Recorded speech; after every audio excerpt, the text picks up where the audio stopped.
Turning now to the 2020 race, Democratic frontrunners Joe Biden and Bernie Sanders are bracing for a one-on-one battle ahead of the next round of presidential primaries. 6 states will hold their votes next week, including the battleground state of Michigan, which Sanders narrowly won 4 years ago. California is still leaning towards Sanders in the Super Tuesday matchup, but Biden, who is the presumptive winner in Maine, leads a delegate count. CBS News political correspondent Ed O'Keefe is in Washington with what the candidates are doing to keep up the fight.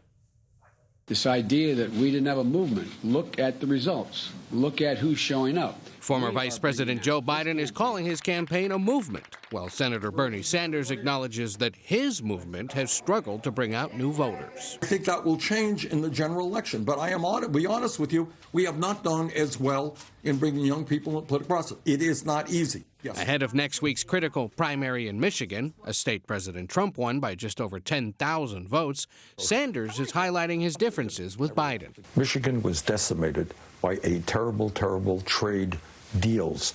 NAFTA, PNTR with China, which cost our country some 4 million good-paying jobs.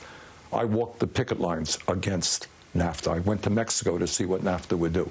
Joe voted for those terrible agreements. Biden did vote for NAFTA, but the former vice president says he believes future trade negotiations should include input from labor and environmental leaders. After his surprising turnaround on Super Tuesday, Biden's campaign is getting another boost. I'm glad to say I endorse Joe Biden. Former New York City Mayor Michael Bloomberg, who spent more than $500 million on his own run, said he'll support Biden's candidacy. Mr. Bloomberg comes on board Biden, other candidates, and he will solidify his support with the political leadership. We're taking that on. We're running a grassroots campaign. But the Sanders campaign appears to be seeking to broaden support. This new ad featuring former President Obama is evidence of that. Bernie is somebody who has the virtue of saying exactly what he believes. Let us bring in CBS News campaign reporter Cara Korte to talk more about this. So, Cara, as we look forward to the next round of contests and I guess the next Super Tuesday, what does Sanders need to do to maintain and some might argue regain momentum? Yeah, I think you're absolutely right, Anne-Marie. He needs to regain momentum. He needs to win. When we look at what happened on Super Tuesday, there were some unexpected losses for the Sanders campaign, particularly when you look at Maine and Minnesota. Those are 2 states that he won in 2016. And what we have known, Bernie Sanders' biggest obstacle this election has been if he can expand his base, if he can get more votes than he did last time.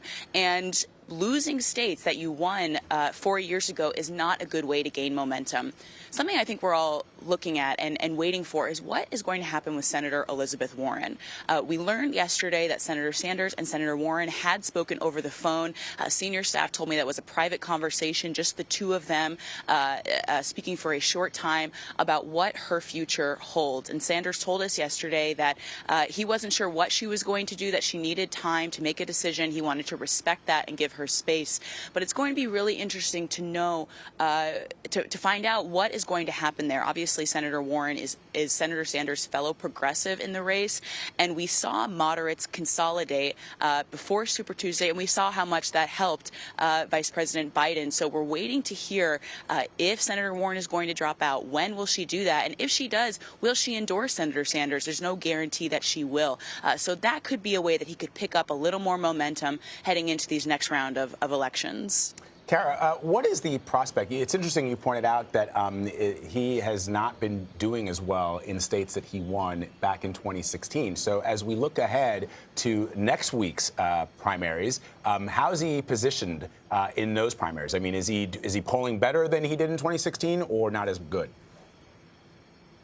Well, we just saw Ed mention this in his piece, but I think it's a really good idea to isolate Michigan when it comes to seeing how Bernie Sanders is doing after taking a few hits on Super Tuesday. Michigan, he won by 1.5 points over Secretary Clinton in 2016. It was a bit of an upset for Sanders, and it's going to be interesting to see if he can again put a state in the win column. He needs to start expanding his base. And when it comes to Michigan, what we can expect from Sanders to hit on a lot is trade. We hear him now when he's criticizing the vice president. He talks about the way that Biden funds his campaign, and he talks about Biden's senatorial voting record. And one of those things is on trade.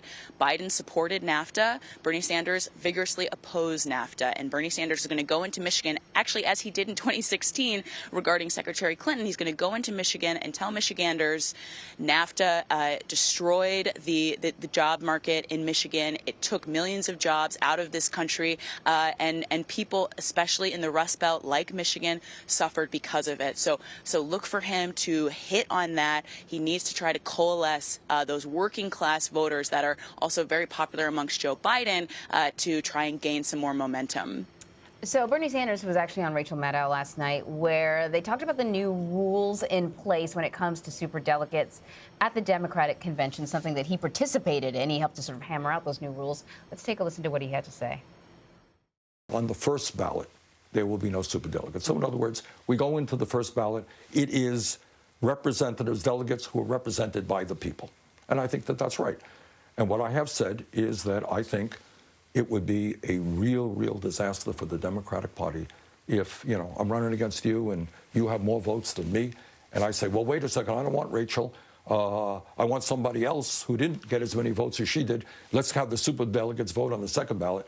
Do you know what that would do to the Democratic electorate? People would say, the person who got the most votes didn't get selected. Most delegates. Most delegates, I'm sorry. Right, most delegates. So even with these new rules, there are several ways that superdelegates could affect the outcome of the nomination. Can you just explain it a little to us? Yeah, this is complicated. We're all a little bit confused about it sometimes. It has changed since 2016, as Senator Sanders said. His team was actually responsible for changing the rules. There are multiple rounds of voting, multiple ballots when it comes to the DNC in July. And on the first ballot are regular delegates. Now, a delegate, you guys will remember from the Iowa caucus, for example, a precinct captain can be a delegate. It's more ordinary people.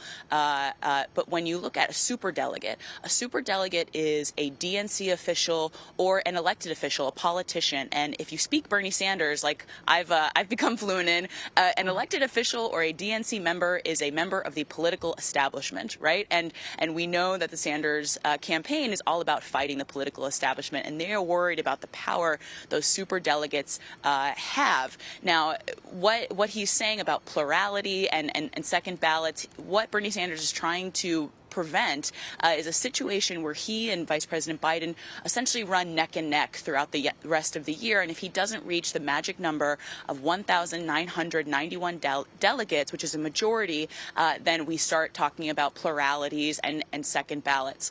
What I think is really interesting, Vlad and Anne-Marie, is for as long as I've been on this beat, almost a year now, whenever you talk to Bernie Sanders supporters, if they're worried about anything, it's not about his health, it's not about his record, they're worried about the DNC tearing this race away from Sanders. They're worried about it being rigged, is a word that we hear a lot. They feel like that happened to Senator Sanders in 2016. When you look back at superdelegates who voted on the first ballot, Hillary Clinton had almost 500 superdelegates to her name before Bernie Sanders even got in the race. And what he will say, he uses a metaphor often when he talks about that, he'll say it's like starting a 100-yard dash with someone else getting a 30-yard head start. So it's going to be interesting to see how Sanders supporters coalesce behind him as we hear more of this approaching delegate conversation, because they are really worried about this happening to him again. And if they are, keep an eye on those fundraising numbers, because they want to support him. They want to make sure that this race isn't taken away from him. Really interesting. Cara Korte, always great to have you. Thank you so much for your reporting from the campaign trail. Appreciate it.